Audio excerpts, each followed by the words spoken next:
Hey, I'm Tashi and welcome to my home. In today's tutorial video, we're going to be learning how to crochet this ear warmer headband for the cold months ahead. Here's what it looks like.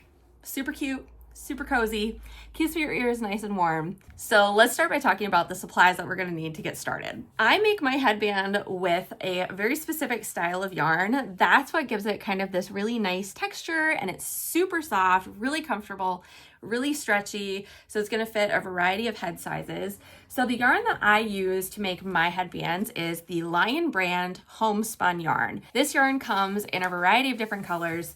Today, I'm going to be specifically using the homespun yarn in the color Clouds, which is this nice gray color that I'm wearing here in this headband. You can find this specific yarn at a variety of locations, but I personally just order mine from the Lion brand website, which I will make sure to link in the description below, or you can also find it on my Amazon storefront, also linked in the description below. The other thing that you're gonna need to get started is you're going to need a 6mm crochet hook, a pair of scissors, a yarning needle, and you might also want a stitch marker if you're a new beginner, but that is completely optional and up to you. I'm not personally going to be using a stitch marker, but I will talk about where you could use one and how you could use one in the tutorial.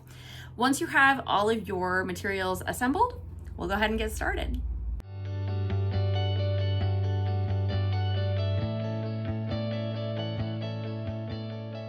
Okay, we'll go ahead and grab our 6mm crochet hook and our yarn and get started. So we're going to start by making a slip knot, and you want to leave a little bit of a tail for weaving in at the end. So I usually leave, about 6 inches, somewhere around there.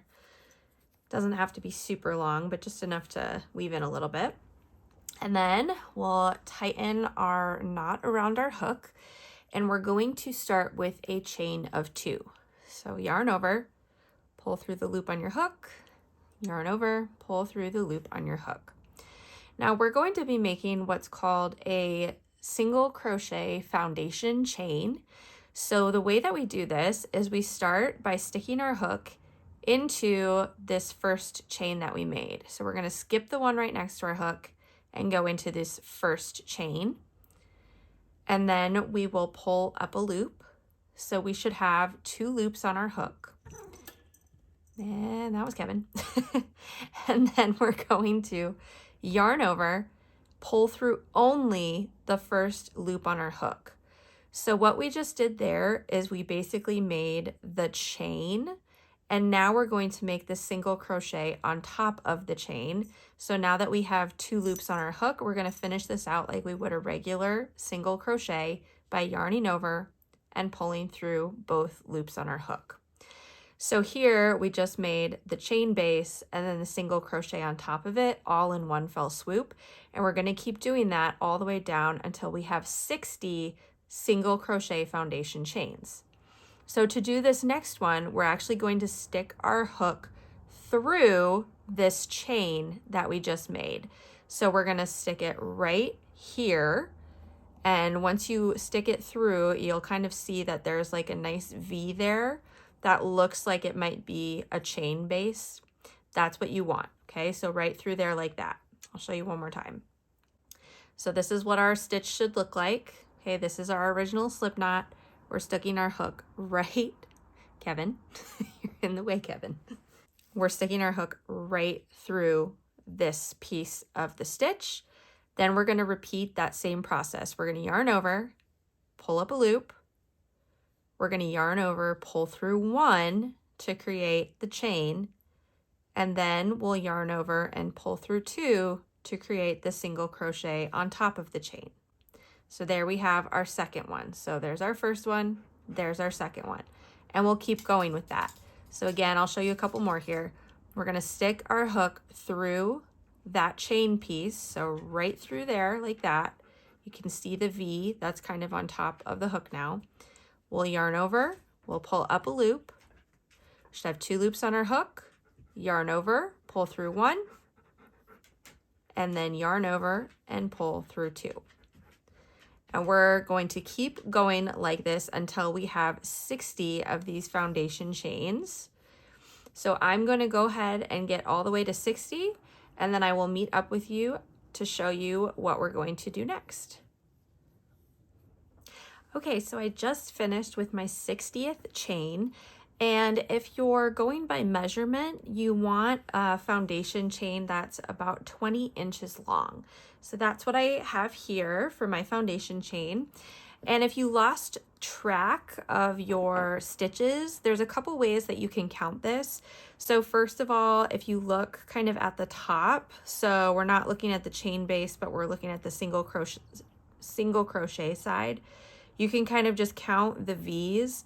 And I know it's a little bit challenging with this wavy yarn to kind of see. So you might want to start by making this with just an acrylic weight yarn, but then your stitch count is going to be a little different. So you're just going to want to make sure you measure your foundation chain until you have a 20-inch length of your first single crochet foundation chain. So you can always look at this at each of the individual stitches to count, or if you turn it sideways, I think this is a little bit easier. You can just count each of these little like bars right here, because each of those bars is a stitch. So those are just a couple of ways that you can count your stitches. So from here, we're going to actually chain one and turn and start working back up the row to build out the width of our headband. So go ahead and grab onto your hook and your yarn. We're going to chain one, and then we're going to turn and we're going to start working back up the row. So this next row, we're going to do a back loop single crochet, and we'll actually be alternating the back loop single crochet with a regular single crochet row, and that's going to be our pattern repeat for the rest of the headband. So again, if you just kind of tip this up and look at the top, you're going to see, I kind of like to squish this together. So this first like V right here is the chain that we just made. So we're going to be going into this next V, which is right here, and we're going to stick our hook right through the middle and out the back side of that V. And we're just crocheting through that back loop of the V, which is why it's called a single crochet back loop only. So I'll go ahead and show you how we do this. So again, I'm just going right through the middle of that V. And obviously, if you could just kind of find where the spaces are and just jam your hook in there, that's a pretty easy way to work with this yarn, because I do know it can get hard to see your stitches. So then we'll yarn over, we'll pull up a loop, and then we'll just finish off like a regular single crochet by yarning over and pulling through two. Then you'll go into your next one. So you'll stick it through the center of that stitch, out the back, yarn over, pull up a loop, yarn over, pull through both loops on your hook. And we're going to continue doing this all the way till we get to the end of our row. And if it's helpful for you, you might want to count your stitches just to make sure that you're not overshooting or undershooting the end of your row. The other thing that you can do also is, until you get the hang of kind of seeing where your stitches are, you can put a stitch marker in the first stitch of each row just to help you visualize where the last stitch of each row is, so that you make sure you're ending on the right stitch. That's just a little beginner friendly tip for you guys. So I'm going to go ahead and finish out crocheting in the back loop down this row, and then I'll show you how we're going to do our next row. So I am coming up to the end of my row here. I just kind of thought I would show you what it looks like once you get to that last stitch. So if you kind of, again, turn it to the side, you can see where that last really clear bar is. This final kind of skinny twisted one is actually just where our first slip stitch started. So that's not actually going to count as a crochet stitch. So this little piece right here, we're just going to leave because this isn't really a stitch, but if you end up crocheting into it, it's not really that big of a deal. Okay, so from here, we're going to, again, chain one and turn. So we will always do a chain one at the end of each of our rows, and then we're going to turn and work our way back the other direction. Now, like I said earlier, going in this direction, we're just going to do single crochets. So instead of going through the center of that V, we're actually just going to tilt it a little bit and go right underneath the full V. So you should have your hook underneath the V of that single crochet from the previous row. We'll yarn over, pull up a loop, and yarn over and pull through two. So this is just a very basic single crochet Should be pretty simple, especially if you have some knowledge of single crocheting previously.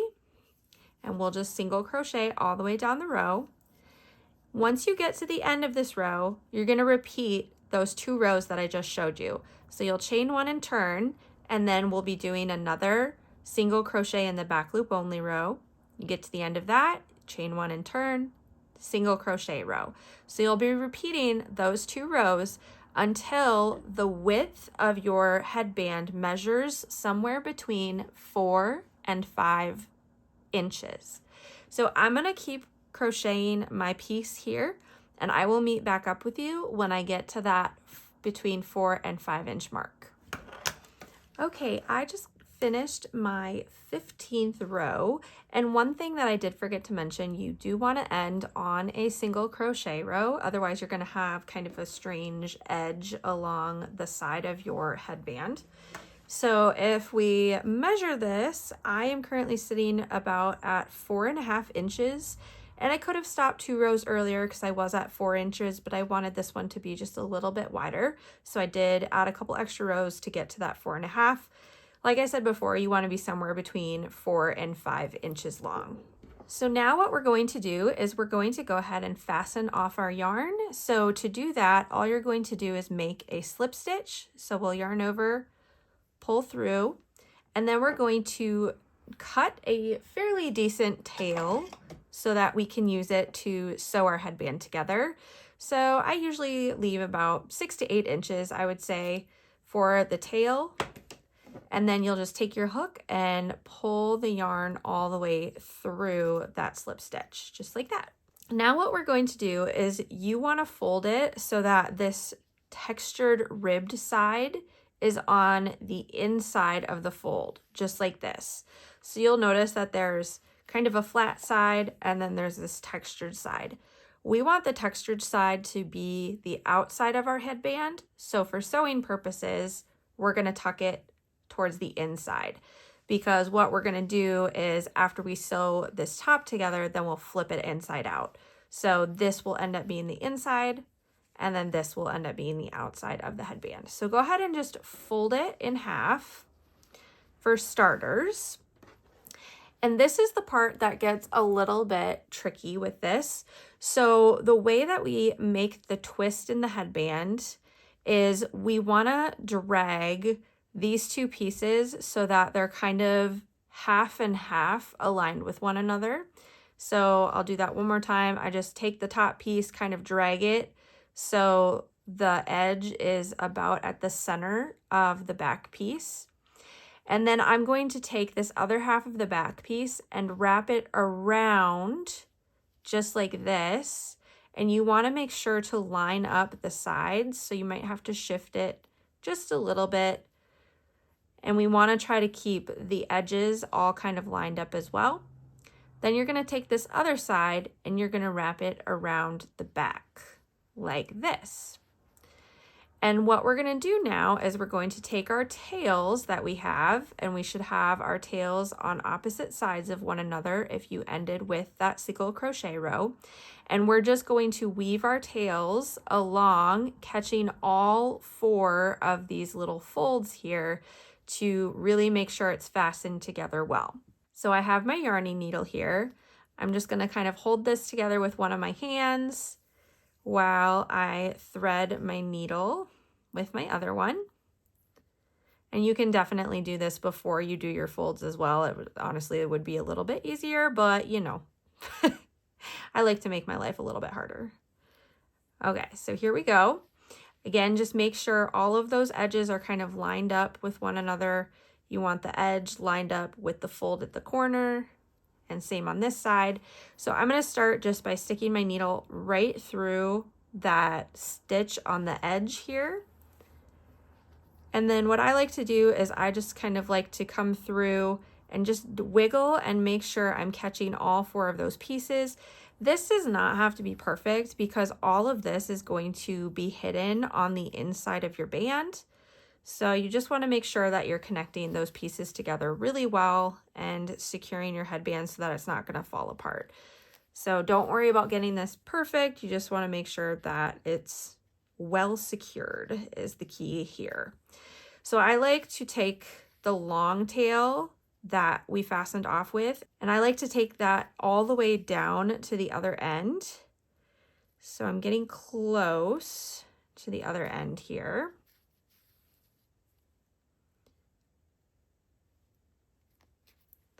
I'm going to do one more stitch kind of all the way out on the side, and then hooking that like first kind of slip stitch. And then what I like to do is I also like to weave this back about halfway and kind of end at the middle of the headband. And this is a chance to maybe just get some of the places a little bit better that you didn't get earlier. So I'll take it between half and like 2/3 of the way, I would say, just kind of depending on how well I did the first time around.